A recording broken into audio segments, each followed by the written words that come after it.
A case before an Egyptian court could have major implications for Christians.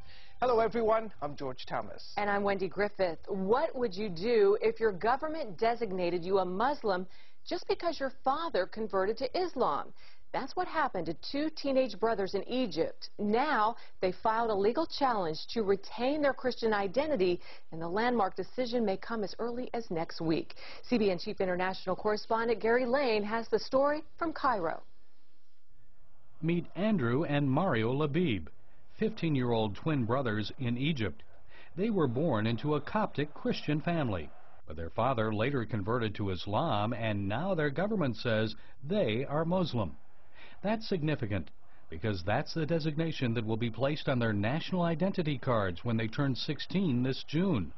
The twins say their father Ramses became a Muslim only because he wanted to divorce their mother, which is prohibited in the Coptic faith. The boys insist they should not be forced to be regarded as Muslims just because their father converted.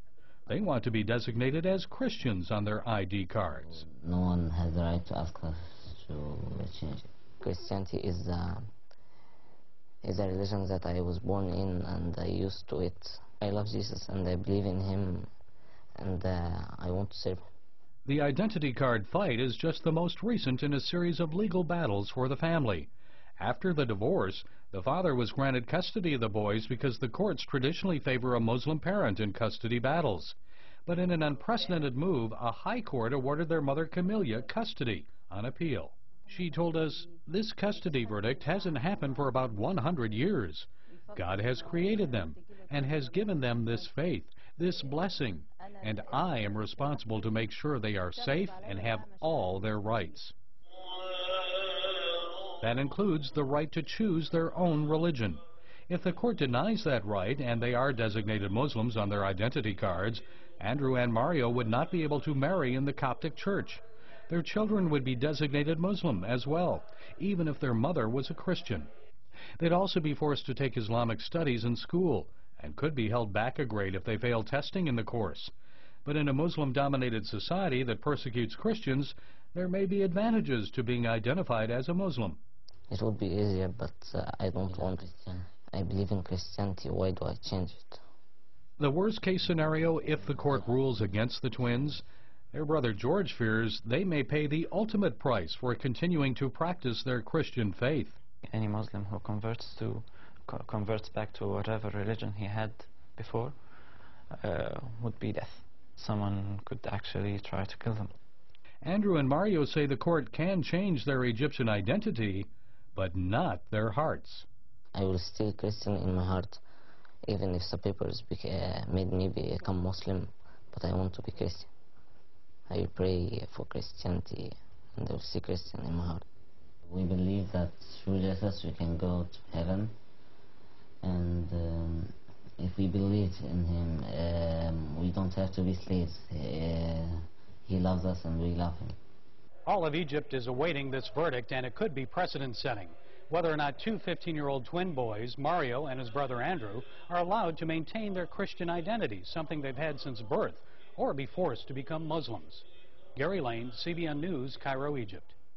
And Gary is back with us here from Egypt. What are the chances, Gary, that these twins can win the case next week? Well, their mother is hopeful because she had a landmark case that she won just for custody of these two boys.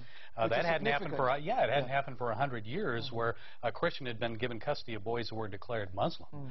But she's hopeful. She thinks this may go her way. Now, the mom, this is more than just about these two twin boys. Is that you got some insight? She said it's much bigger than just Egypt or her boys, but for all of Egypt, she and others that are advocating human rights want to see a new generation rise up in Egypt that is committed to human rights, secularism. She wants to see the Constitution not be just words, she says, but also actions. She said right now they're not practicing what they preach in the Constitution. This identity card is not just specific, limited to Egypt. It's in other parts of the Muslim world. Well, you know, about 2 years ago, there was a woman by the name of Lena Joy in Malaysia, And Lena Joy fought a battle. She lost that battle in Malaysia. She had converted from Islam to Christianity. This, of course, her boys have always been Christians. Yeah. So we'll see what happens here, but it could be a landmark ruling. And why is this significant, this identity card? Is it so important in the Egyptian culture? Well, not just the Egyptian culture, but also Islamic culture. Yeah. But here's what the European court said, the European Commission court said.